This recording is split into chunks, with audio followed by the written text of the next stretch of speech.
কোরআনের ভিতরে আছে যা কিছু সেই কথাগুলি তোমার বিধানকে চালাতে হবে। যদি তুমি না চালাও তাহলে দুনিয়াতে তেমন কিছু সমস্যা না হলেও কিন্তু যেদিন মৃত্যুবরণ করবা কিয়ামতের দিন উপস্থিত হবা সেই দিন তোমাদের থাক নাই। তিনটি কথা আল্লাহ রাসূল সাল্লাল্লাহু আলাইহি ওয়াসাল্লাম বলেছেন, তিনটি কথা মানে নেই সন্দেহে তিনজনের দোয়া আল্লাহ পাকের দরবারে কবুল হয়ে যায়। আল্লাহ রাসূল বলেছেন তিনজনের দোয়া কবুল হয়, তার মধ্যে সর্বপ্রথম হলো পিতা এবং মাতা যদি সন্তানের উপরে বদদোয়া করে থাকে তাহলে তাড়াতাড়ি সাথে সাথেই এই অ্যাকশনটা হয়ে যায়, পিতা মাতার বদদোয়া হয়ে যায়।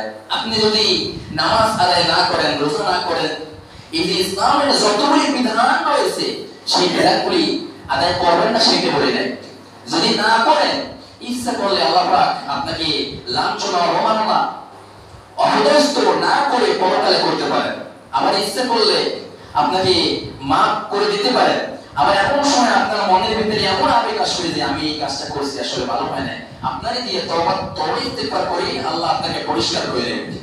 কিন্তু ভাইরা